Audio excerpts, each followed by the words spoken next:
Assalamualaikum warahmatullahi wabarakatuh. Ketemu lagi di Jus Info berita politik ekonomi yang terupdate. Nah, bersama saya KS Batoni.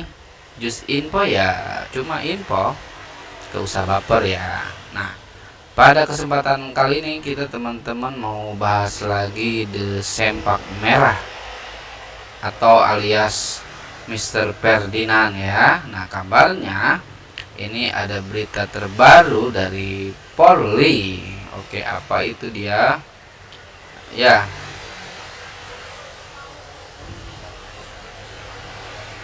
nah dilansir dari RMOL Network, Polri ancam Ferdinand 10 tahun penjara karena sebarkan sara dan buat onar.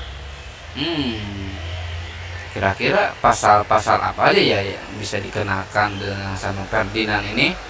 Nah, kita bacain aja. Direktorat Tindak Pidana Cyber Bareskrim Polri resmi menaikkan status kasus dugaan ujaran kebencian bermuatan sara atas cuitan Allah melemah Ferdinand Hutahian di akun media sosial Twitternya.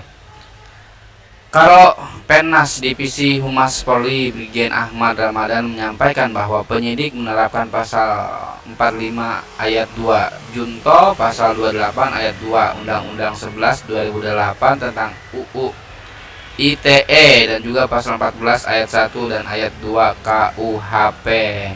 Intinya masih terkait ITE ya. UU ITE ini yang banyak sekali apa menebar mendapatkan korban, nah, gitu. Karena ini belum dinyatakan tersangka. Oh, masih belum tersangka ya. Mungkin diperiksa juga belum ya. Tentu belum dipersangkakan, tapi penyidik menerapkan pasal 28 ayat 2 Junto pasal 45 ayat 2 Undang-Undang ITE terkait menyebarkan informasi yang ditunjukkan untuk menimbulkan rasa kebencian dan atau permusuhan individu atau kelompok berdasarkan sara. BB Ramadan kepada wartawan di Mabes Polri Jakarta Selatan tanggal 6. Jadi masih dalam itu ya, masih belum dijadikan tersangka, dipanggil juga belum rasanya. Di samping itu, Ferdinand dengan cuitannya dianggap berpotensi menerbitkan keonaran sebagaimana dalam pasal 14 ayat 1 Undang-Undang 1 1946 tentang peraturan hukum pidana yang ancaman hukumannya 10 tahun penjara. Ini pasal undang-undang yang ditersangkakan kepada Habib Rizik ya. Undang-undang pasal 14 ayat 1 itu. Ini kan dugaan tindak pidana yang dapat menerbitkan keonaran. Tentu proses penegakan hukum ini dilakukan secara adil, transparan, dan berkeadilan. Tegas Ramadan dimuat kantor berita politik RMOL. Itu dia kawan-kawan. Jadi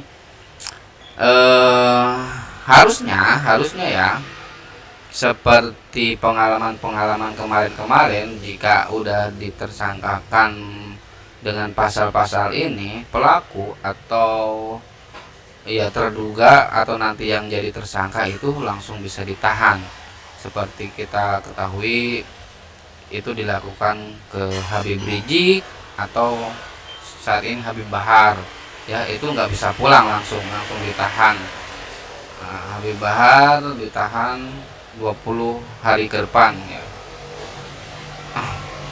Nah, di lain pihak ini ada info menarik ya teman-teman. Ternyata katanya Bung Sempak Merah atau Ferdinand ini adalah seorang mualaf.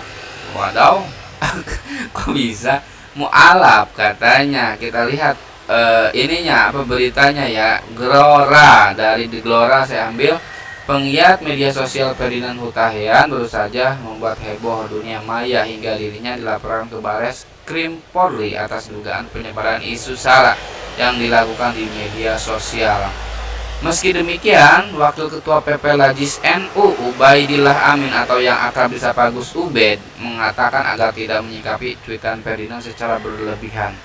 Gus Ubed membeberkan identitas Ferdinand Hutahian yang sebenarnya seorang mualaf.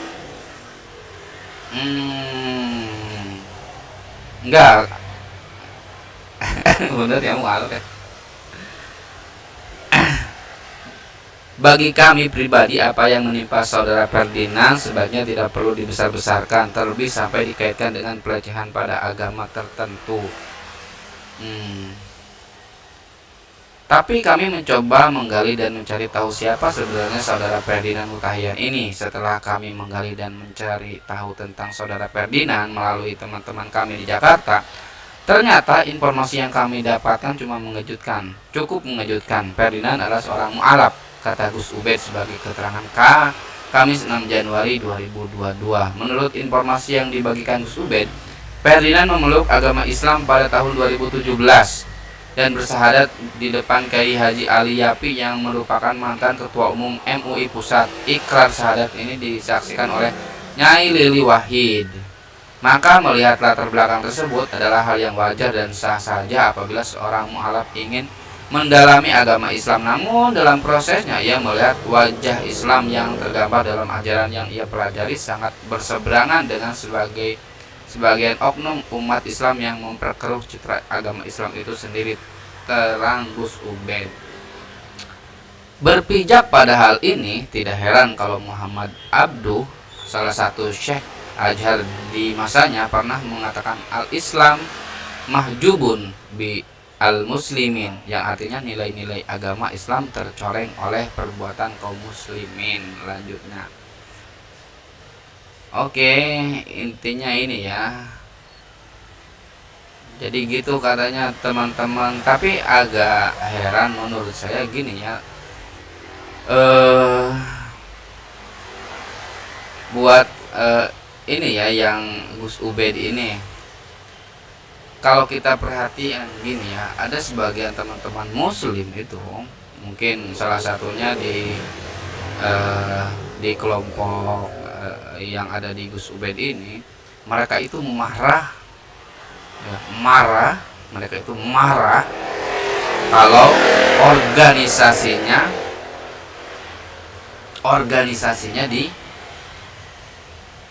dihina misalnya, atau dilecehkan.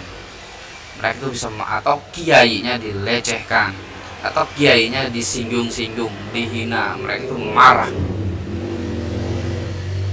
Ya, kenapa marah? Ya nggak tahu. Kenapa marah? Ya nggak tahu. Mungkin mereka bela organisasi, bela kiai gitu ya.